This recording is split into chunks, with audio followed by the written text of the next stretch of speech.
it was suggested to me that I start doing favorites videos, which is like so cool to me because I never thought I was interesting enough for favorite videos, and I don't know, like I just try things sometimes. So I'm doing a favorites video, and I would like to thank those that said it was a good idea because it's gonna be lots of fun. So the first thing I wanted to talk about is Formula X nail polish. I haven't really been a big nail polishy person in a long time. I was really into like manicures and pedicures and stuff when I was little, and that kind of got out of it, and I never really got back. Honestly, I still can't be into it because nail polish just chips off so fast, and I can't be bothered to fix it. So if I'm gonna wear a nail polish, it's gotta last forever.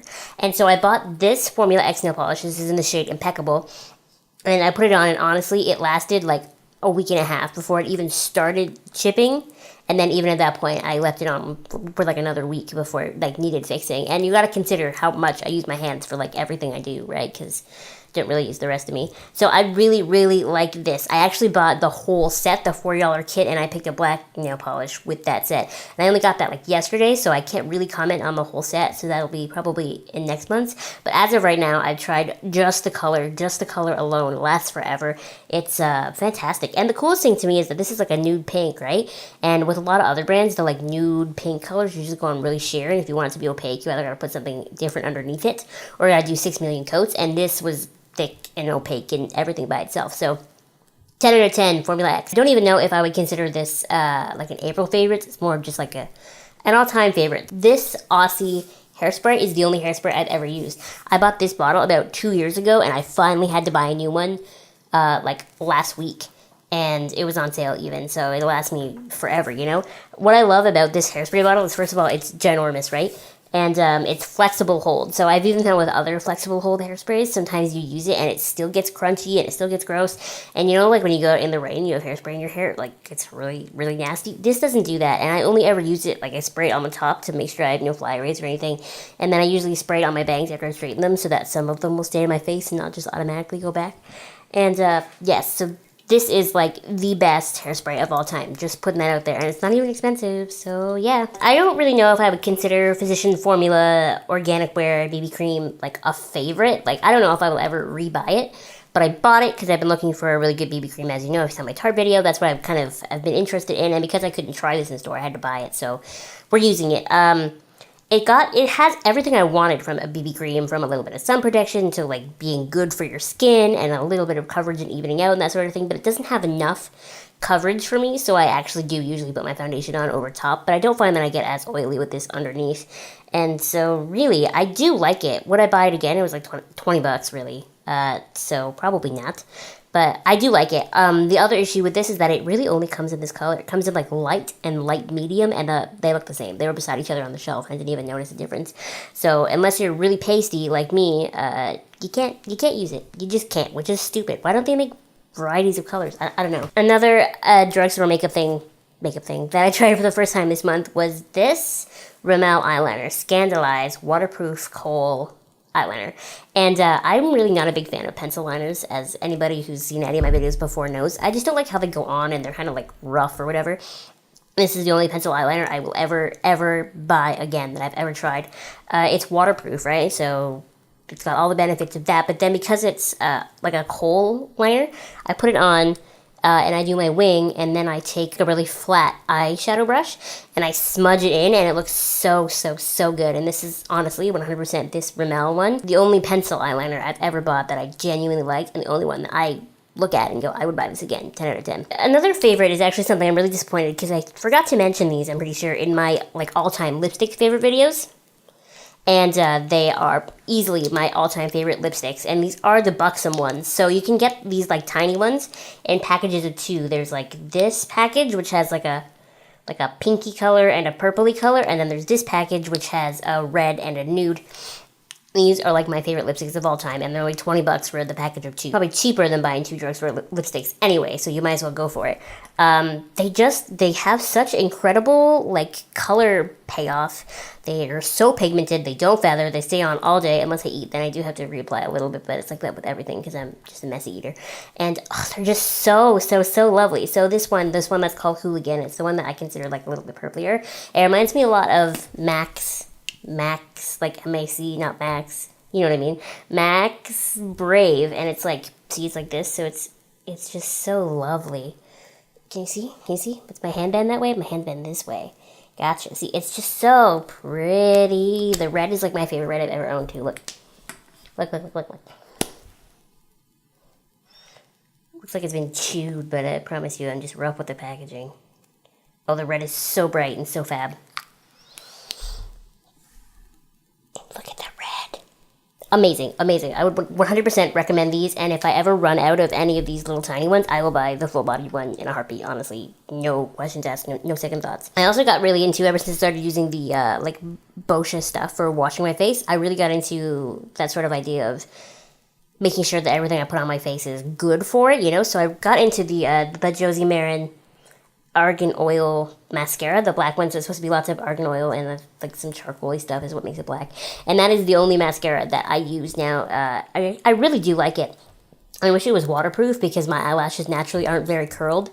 And I usually only find that they kind of hold their curl, even still only kind of though, with waterproof. But honestly, it's worth it. If they're going to fall flat in like a couple of hours, it's okay because my lashes really do feel nicer. They look nicer because this is not clumpy at all. They feel more nourished at the end of the day. And honestly, I don't lose any lashes when I take my makeup off, and I used to lose some. And I also find that it's easier to get all of it off.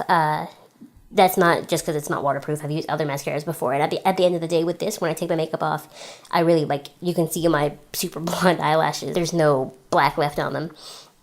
And it's just a really, really, really nice mascara. And it's nice to use a mascara that is separating, is, you know, volumizing and lengthening, and you know it's good for your lashes as compared to some of the other brands. So I really like this one. And the packaging is so cute. Look at it. And then, of course, to finish off the makeup-y section of this video, how could I forget what I purchased at the very beginning of this month? You guys all scolded me for spending all my money, but of course. Look at the colors, though. I'm going to blind the camera with this light, holy moly. But look at them. Aren't they pretty? They're all so pink and lovely. Yeah, okay, so this was so expensive, right? So expensive. $64, something like that. But it does come with a brush, which is nice. That almost makes it, like, worth the price, in my opinion, because, you know, high-end brand brushes are expensive. And I just really love it. And the more I look at this every day, the more I love every color in it, and the more I would actually use every color in it. So I really think that I got my money's worth with this one. I still don't think I would ever buy either of the other two Naked palettes, just because I don't care about them. And I'm really happy I bought Naked 3. And I would recommend it to anybody, even if you're looking at it going, that's so expensive. It's worth it. It's worth that money. Do it. Love yourself. So, getting off the topic of makeup, I don't buy accessories very often, so you're probably like never going to see an accessory in this whole favorites thing. I don't buy rings or earrings or bracelets. It's just not me. It's never been me. I just don't do it. I'm sorry. I do wear a lot of hair bows, but all those hair bows I've had for like my whole life, and I still love them. But anyway, I digress. Towards the end of March, beginning of April, I did go to the mall, and I spent a lot of money on clothes, and I don't regret any of it. But my favorite piece that I bought is this eggplant. Do you call this like eggplanty skirt? So it's got this like little, oh there, now you can see it. This like kind of pattern, and it flares out a little bit. Woo! And I love it because A, it flares out a little bit, and usually you can't tell if a skirt is flared out on me because I'm in a chair. But this one you can, and if I pull it, like we talked about skirts and that sort of thing in my vlog about how I manage to dress myself, because it's hard, honestly. If I do pull this right up under like my boobs, it does look like it hits me at the knees, like it hits me how it's supposed to, and I just really, really like this skirt, and I'm very happy I bought it. And if I ever saw other ones like this, I would own it in every color.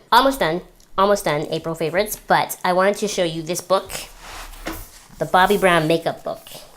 Makeup manual, sorry, I can't read. This is my favorite book for the month. You'll notice probably in the future that my favorite books are usually like resourcey materials like this. I'm really not as big as a fiction reader as I used to be. I like books where I learn things. I don't know why. I just always have. I'm a studier. So my darling sister Emily, her YouTube handle is Wench Fairy.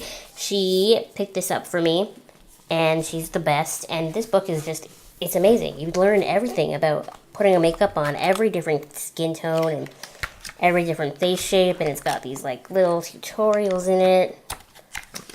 It's just lovely. It's just so great. You like, this is literally, it's when it says on the front for from beginner to pro, it's not lying. Everything you ever need is in this Bobbi Brown book. It's the makeup Bible. And even if you don't particularly use Bobbi Brown brand, even if you don't particularly use Bobbi Brown brand, it's a really great book. I don't really use Bobbi Brown either because it's kind of expensive, but I love this book and I would never be without it now that I have it. And last but certainly not least, I obviously don't have my favorite beverage with me, but I did start going to Starbucks really in April, and the unfortunate thing about April is it's that kind of like awkward month where some days it's really warm and some days it's really cold, and so I started going to Starbucks, and some days I would get a Frappuccino, and if I get a Frappuccino, my favorite Frappuccino is Java chip. Honestly, it's the best. But if I was getting a warm or hot beverage, I would get a cafe mocha, but I would get it made skinny. I get it made with skinny milks. So it's a skinny mocha. That's what they call it. I'm not good at the Starbucks lingo yet. But it's just so good. And getting it made with the milk, the skinny milk makes it taste so much more coffee-y. It doesn't taste as creamy, you know? I'm not big into that like really creamy taste. Like, no thanks. It's just so much better. Try it at some point. If you can take, you know, that kind of milk, and you can take chocolate, you can take coffee and all that sort of stuff, I would definitely recommend trying a skinny cafe mocha. It takes a little while to get used to like that kind of milk if you're like me and you grew up with 2%, but it was so good now. I got used to it and it's so good. These are a few of my favorite things in April. Accidental Maria Von Trapp. I did not even plan that, and that's just word barf. Thank you so much for watching, and I will see what my favorite things are in May and show you them then. But until then, thanks for watching. Like and subscribe and do all that fun stuff, and I will see you in the next video. Goodbye.